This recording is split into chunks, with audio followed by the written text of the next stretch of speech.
Good morning, and happy Tuesday. Welcome back to PBL World 2021. We are so very happy that you are here. I am Natasha Thompson, Director of District and School Leadership at PBL Works, and I serve as your MC. We hope that day one provided you with learning, questions, nuggets of wisdom, and even a few pockets of joy. We hope that you made time last night also to reflect, rest, and recharge to be ready for today, because today is Community Day. Community can be described as a feeling of fellowship with others as the result of sharing common attitudes, interests, and goals. We design today with this definition in mind, PBL friends. We offer you this day as a space for you to build community around your goals for PBL and advancing racial equity and student success. As you join sessions of interest today, please connect with other educators and explore new ideas. Also, please remember that all of the session descriptions are in the conference app, along with information on how to join. We are so very excited to begin our day today with a very special group of keynote speakers: Carla, Sophia, Jose, and Nassim, students and student alumni from Big Picture Learning. Big Picture Learning was established in 1995 with the sole mission of putting students directly at the center of their own learning, along with an intention to demonstrate that schooling and education can and should be radically changed. Today, there are over 65 Big Picture Network schools utilizing the Big Picture Learning design. Each individual school embodies the fundamental philosophy of Big Picture Learning, putting students at the center of their own learning. We're so very grateful that Carla, Sophia, Jose, and Nassim are here today to share their powerful personal PBL journeys with us. So before I pass the mic to my dear colleague, Stanley Richards, Senior Curriculum Manager at PBL Works, I want to once again ask you to dive in today and to truly explore and connect with other educators. And thank you once again for attending PBL World 2021. We're so very happy you are here. So now here's Stanley. Thank you, Natasha. Good day, everyone. I'm Stanley Richards. I'm Senior Curriculum Manager for PBL Works. It is my absolute pleasure to introduce Carlos Moreno, who will be introducing the student panel from Big Picture Learning. Carlos has been a teacher, a principal, a director, and now a chief executive officer. But through it all, he has been and continues to be an observer and a learner. A proud native New Yorker, Carlos is a passionate educational trailblazer committed to supporting schools and district leaders to create high-quality, non-traditional schools designed to tackle systemic issues related to equity in education. He currently serves as Executive Director for Big Picture Learning, a nonprofit organization that, since 1995, has developed over 150 such schools in the United States and throughout the world. He also co-founded and leads the Deeper Learning Equity Fellowship in partnership with the International Network for Public Schools. Additionally, he is a member of the PBL Works Board of Directors. Carlos holds undergraduate degrees in marketing and business from Johnson & Wales University, along with a master's degree in educational leadership. Most recently, Carlos was named a Pahara Aspen Institute Fellow, a fellowship designed to sustain diverse senior leaders who are reimagining public education. And so without further ado, here is Carlos to introduce the Big Picture Learning student panel. Thank you, Stanley, for the introduction, and good morning to everyone. Y buenos días a todos. It is my honor today, as it has been on a number of other occasions, to join you here from the PBL World stage. I am always humbled to be among this audience, and as I was in 2017 when PBL Works which was then the Buck Institute, named me as its PBL champion that year. It was an honor that meant a lot to me then and continues to this day. So much so that I also speak to you all as a proud PBL Works board member. During my discussion that year, as some of you may recall if you were in the house, I introduced folks to Odyssey, a graduate of the first advisory I led at the Met School, at this point over 15 years ago. It's always a tremendous pleasure and privilege to introduce audiences to young people, both current and graduated, who have inspired me and countless others in their actions and in their impacts. So today, I have the honor to introduce you to the 4 BPL students and graduates who make up today's keynote panel, and who, in my experience, having known them, relentlessly use their voices to give volume to the voices of others. So please join me in welcoming our panelists. Jose Rodriguez, Jr. Now, Jose is graduating this year from the Met in Providence, Rhode Island, and is this year's national winner of the NEFTY National Youth Entrepreneurship Challenge. Jose, who has also recently been recognized by People magazine as a teen changing the world, launched Tasium, a clothing line for young people on the autism spectrum, inspired by his younger brother, Joel, who himself is autistic. I've often heard the multi-talented Sophia Irving, currently a student at the San Diego Met, describe herself as an aspiring filmmaker, but I just call her a filmmaker. If you've happened to catch any of her films, you know she takes a hard look at what it means to know yourself as a young person, and just as importantly, get others to know you as you'd like to be known. And we also have Nasim Hamid. Now, Nasim is not only a big picture learning graduate from Fannie Lou Hamer Freedom High School in my hometown of the Bronx, but as of last month, he's also a college graduate from the George Washington University. Nas was recently awarded the Martin Luther King Jr. Award from the George Washington School Multicultural Center, Student Services Center. And in true Nasim fashion, he delivered his acceptance remarks in the form of a spoken word piece. And Nas, I hope you'll forgive me if I borrow a few words from your remarks to talk about the importance of equity and raising up the voices of others. So to quote Nas, "We have not made it to the mountaintop because the inequities that fuel my double consciousness, the racial strife that leads to nauseousness, the discrimination, the segregation, the murders, has shown me we can't be at the mountaintop because we deserve better. We demand better." And finally, and because I believe the best way to raise the voices of others is to get out of the way, as I'm about to do, I'd like to introduce my colleague, Carla Cruz Godoy. Carla is, like Sophia, a graduate of the San Diego Met. Like Nas and Jose, a graduate of Big Picture Learning and the recipient of our 2016 Alumni Action Award. Today, Carla works very closely to my side at Big Picture National, but I'd like to introduce Carla to you today as simply mi hermana and my colleague. Hope you all enjoy the conversation.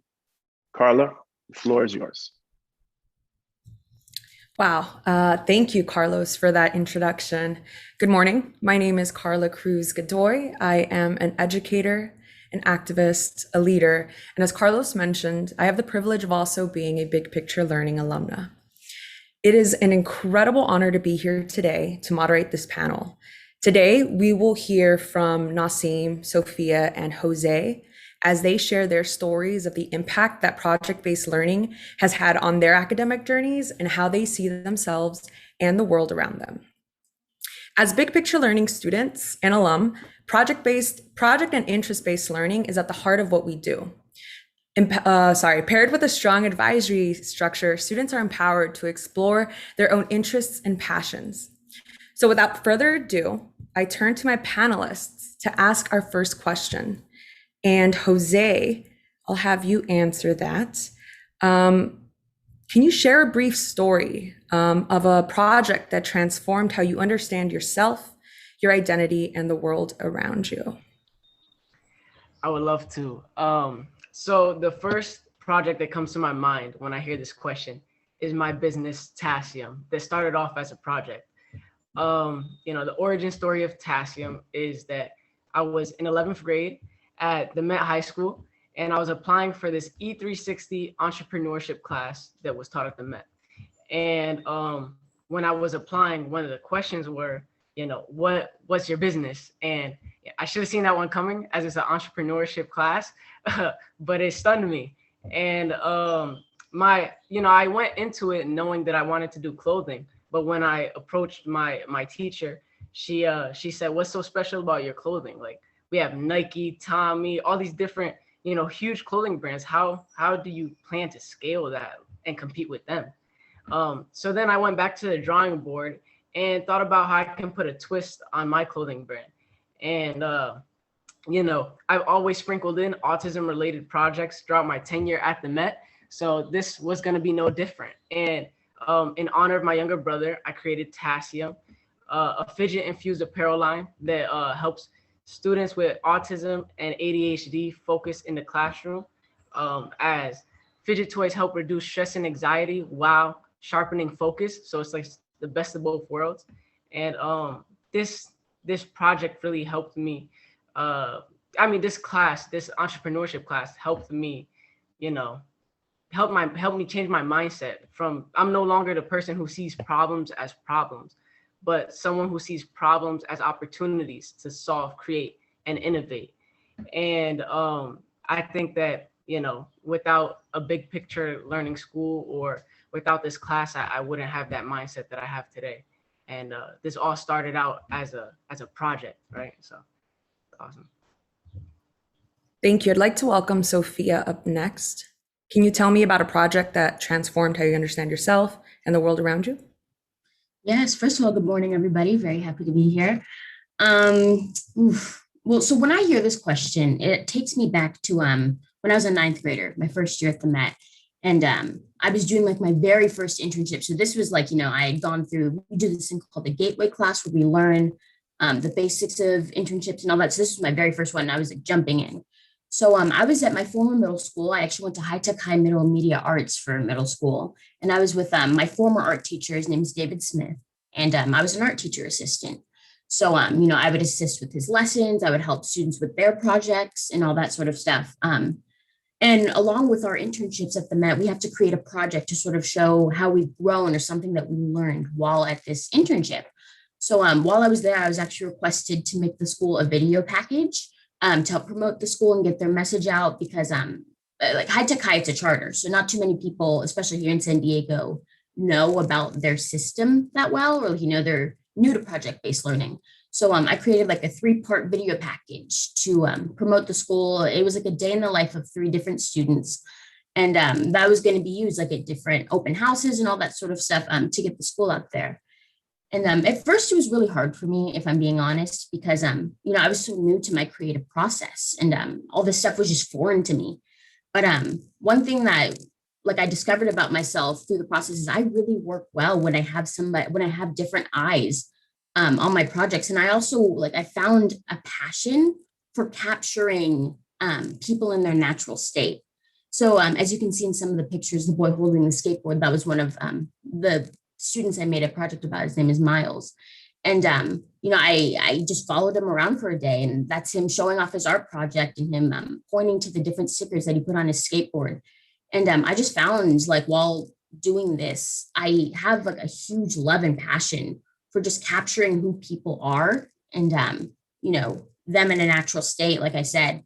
So having that project, having that opportunity, it taught me I really do want to become a filmmaker. And it even made it more clear, this is the type of filmmaking I'd like to do and that sort of stuff. So it really, it was a very clarifying experience for me, to make a long story very short.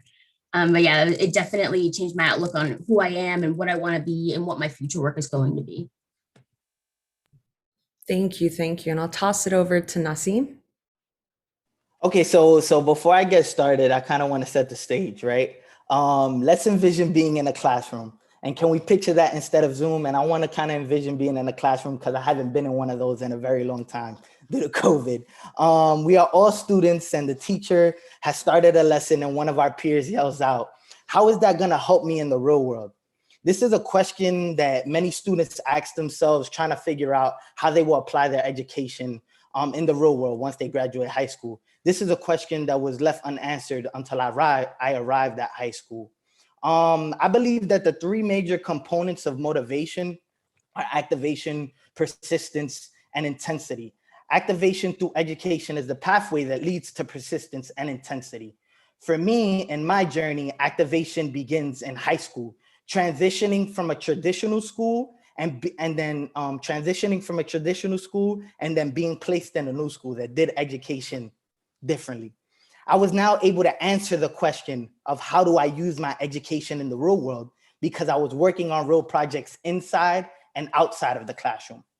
Education was no longer something that applied to school, but I used it at my internship, community service projects, and advocacy.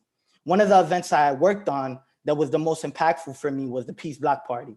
It is an annual celebration within the Fannie Lou Hamer Freedom High School community that promotes anti-drug, anti-violence, and anti-gang lifestyle, while encouraging unity and positivity amongst the youth, not only in the Bronx, but the entire New York City area.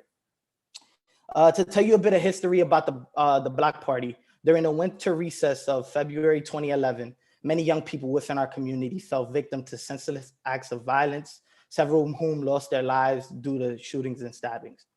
As a student who is passionate about the community of the Bronx, New York, I wanted to do everything in my power to carry on the legacy of this event. We stood on the shoulders of the students who came before us. Though I was not a founding member of the Peace Block Party due to the fact that I arrived at Fannie Lou in 2014, once I became a part of student government, this event was an integral part of me developing my approach to activism and developing a passion for public service. This was a project that directly connected to the history and the movements I learned about in the classroom and my history courses, and the ways I could become a better community organizer at the community-based organization I was interning at. This displays the power of project-based learning. It does not only live in the walls of the classroom, but the learning happens everywhere, and it leads to persistence and lasting intensity. And though this is not one of the major components of motivation, it initiates change in a student's life. These skills were not left behind in high school because it carried on into undergrad, where this desire to want to be an advocate and to work to create spaces for critical conversations continued at the George Washington University. My experience growing up in the Bronx instilled the desire to always take action. I continue to further cultivate the skills I obtained in high school by engaging in critical conversation with peers about social issues and impacts in communities across the nation. I organized events for students to come together and educate themselves on how to take actionable steps towards change. One event I led at GW was I was co-chair of the Justice System and Beyond, a panel with one of the members of the Exonerated Five, Dr. Yusuf Salam. The event felt timely and poignant as across the nation, police brutality, blatant bigotry, and racist injustices were rising. During this time, GW appointed Police Chief James Tate. I believe his role was to develop a strong relationship between the student body and GWPD. As a resident advisor, I invited Chief Tate to an event to watch the When They See Us documentary on the Exonerated Five with my residents and students. The event created a safe space to hold an emotional conversation with professors and students, while Chief Tate actively listened to concerns and ideas. Though I do not explicitly mention persistence and intensity, I hope you can see the persistence through my continuous dedication to wanting to make the world a better place throughout my educational journey. The intensity part is a feeling many of us have as being lifelong learners with a desire to learn more through a project-based learning framework. You do not only learn by sitting in a classroom, but it's the ways you apply that education. Knowledge is not power, knowledge applied is power. And that's a little bit of my story. Listen, how can anyone follow you? I swear.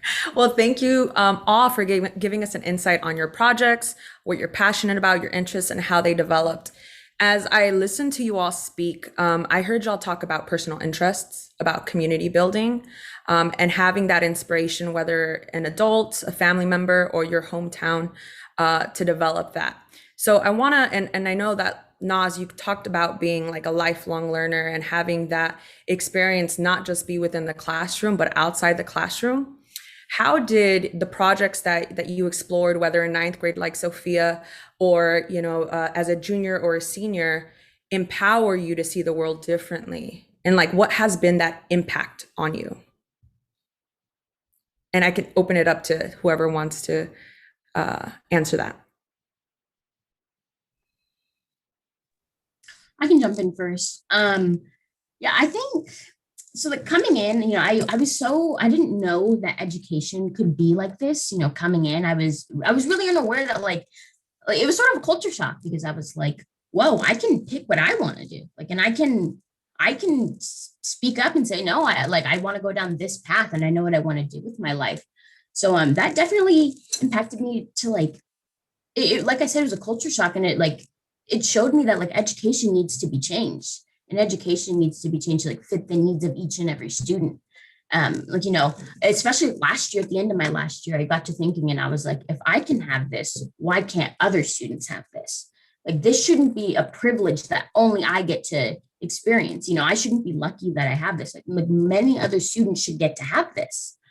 So that definitely was something that like almost like lit a fire under me, and it made me want to like start reaching out to other students and showing them like, hey, like your education doesn't need to be the same like traditional type model where you're just doing the same thing day in and day out. Like there's an analogy I use a lot of the time, and I call it.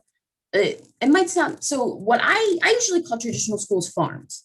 This is an analogy I have, and students are the farm animals. So we're the farm animals. We're the cows, the pigs, the chickens, all that stuff. And our traditional teachers are the farmers. And the content that traditional schools give us is like the fattening feed, and their only goal is to fatten us up. And college is the slaughterhouse. So they're just trying to fatten us up for the slaughterhouse. They don't want to form a relationship with us. They don't want to get to know us. They're not worried about what we're digesting. They just want to get us out. And so like, my main goal is like get students out of the slaughterhouse, get them out of there. Let them pick what they're going to be eating. Let them pick when they're ready to leave the farm, stuff like that. So it definitely empowered me to definitely like advocate for more students to have the type of education that I'm receiving. Thank you. Listen, have you been reading Animal Farm? Naz or Jose, any of you want to jump in? I'll jump in. I think figuring out how to always merge what you're learning inside the classroom to the opportunities you have outside the classroom. Fannie Lou and my experience with Big Picture allowed me to do that, to answer that question of how could I apply what I'm learning inside the classroom to community service projects, the internship I'm working at, or the job opportunity that I have. And being able to merge the two always kept me motivated and with a strong desire to want to learn more, because I always knew that the learning I was doing wasn't going to go into like the back file cabinet of my brain, but I was constantly going to be using the skills that I developed to apply to all facets of my life. And the community service approach and community-based approach always allowed me to figure out what social issue directly correlated with my education, and how do I use what I'm learning to initiate positive change in the world. So I don't only sit in a classroom, right? I always challenge my professors, my teachers, educators on how something can be better. And I think that comes from the panel, kind of like the panel style learning, where we're constantly debating. Even if we think that that author is right or we wholeheartedly agree with that person, we still have to challenge that person because there's always room for improvement. So always having that mentality allowed me to always strive for more growth and push my peers to do the same.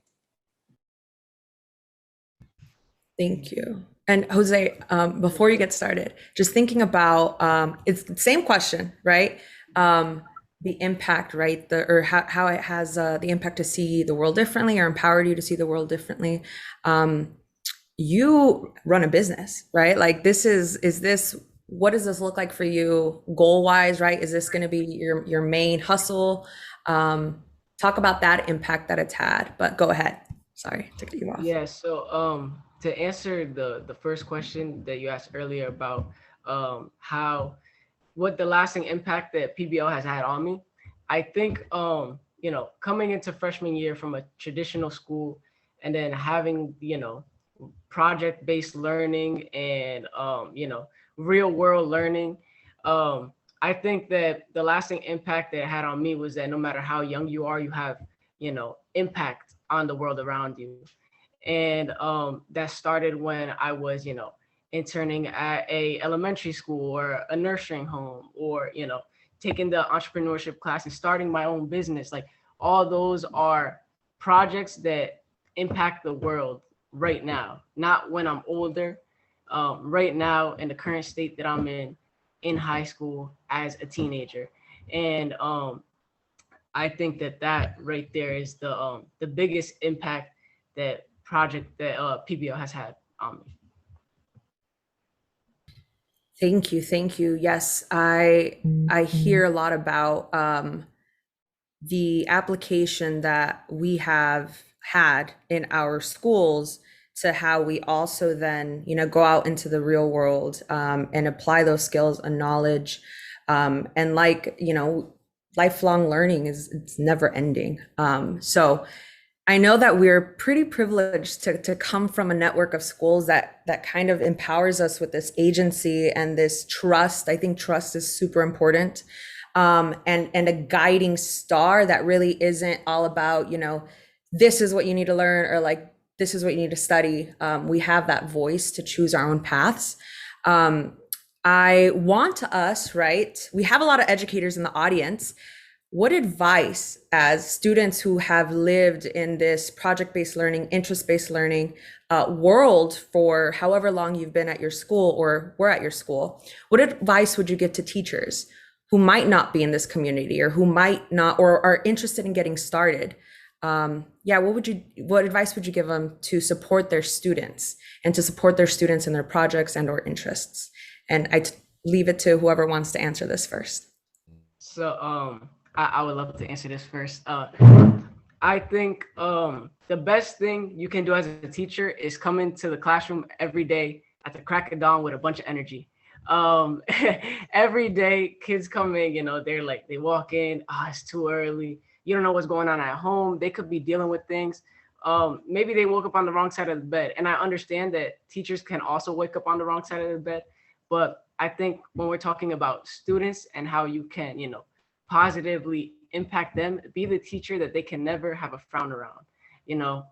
Those are the teachers that I was around, and it had a huge impact on me. Like, I could never any day come in with a bad mentality or negative thoughts, because every time I walk into my classroom, my teacher just swarms me with all this positive energy and reassuring that I am like, I'm a smart kid. I can do whatever I set myself out to do. Like, any goals that I have, they can be reached, and I'm an overachiever. All these different positive, these reassuring words had a huge impact on me throughout my 4 years. Shout out to Cole Robinson, my teacher. But yeah, that, to answer your question, that I think the best thing teachers can do is, come in every day with a smile on your face and a warm heart.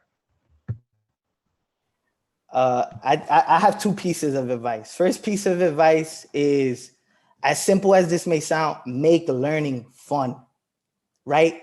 When you're a kid and you're in pre-K, you go to school and you kind of play dress up and act like what you want to be when you grow up. And learning is fun. In pre-K and kindergarten, learning is fun. And then you make the transition to first grade, second grade, and then the state exams come in and standardized testing come in, and the fun gets stripped away out of learning, right? And when I was in middle school, there was one teacher, even though we were in that traditional style model, she made learning fun. She was a math teacher, and she created something called Mathketball, where we were preparing for the Regents, but we used basketball to learn about the test prep for Regents. This was the only teacher that I had in the traditional model who made learning fun. And test scores were skyrocket. They were going higher than they had ever been. And every year they were growing exponentially due to this Mathketball program. When I got to high school, all learning was fun because there was different forms of application and how to apply it to the real world. So we won't talk too much about that. Second piece of advice is this kind of might sound mean, but educators, get out the way, right? Get out the way, and I'll explain what this means, right? If a student wants to start a business like Jose, or wants to start a movie like Sophia, don't tell them all the barriers that are in place to prevent them from doing those things. Support them in getting to the goals that they're setting out for themselves. Educators many times are like, oh, well, you can't do that because of this, or, you know, we don't have funding for this. Find the funding. Write a letter to your council member or to the CBO that has funding for these types of projects and make them happen. So those are my two pieces of advice. Okay, my piece of advice would definitely be communicate with your students. You know, I think, you know, the hardest thing for some teachers is like, well, I don't know what project my students are gonna like. I only know what I might like. You know, communicate with your students on that. Talk to them, make a survey like, hey, how did you guys feel about this part of the project? Give me your feedback. You know, really be open to students communicating what does and doesn't work for them. You know, I've had a few projects where I've had to go up to my teacher and be like, hey, I see what your vision was, but that didn't really work out for me. Here's why. And that teacher was like, thank you so much for telling me. I'm going to go back in, rework my curriculum, and I'm going to fix it so the next class that comes through maybe has a better experience with it. You know, like it's a very trial and error thing if you're new to like project-based learning, and that's okay. You know, like it's going to be a little bit of trial and error until you get comfortable. And then like another piece of advice is be as flexible as possible with your projects and your students. You know, if a student is like, oh, well, I want to build something for this project and you might not know how to do that, point that student in the direction of somebody who does know how to do that so they can help them out. You know, oh, okay, well, you want to build, let's say, a chair for your project. I don't know how to do that, but I know a woodshop teacher who does. Let's take you down to the shop and let's find the woodshop teacher to help you. You know, like try and be as flexible as possible because project-based learning really does like focus around the student before it does the teacher. So, you know, try as hard as you can to accommodate every need that they have within reason, of course. If the kid's like, oh, well, I want to fly to Disneyland for my project, and like, of course, like within reason. But whatever you can do, like, you know, try your hardest to do that for the student. Thank you. Thank you. Wow, I'm so inspired. Before going back, I call it a going back, like a circle, going back to big picture learning.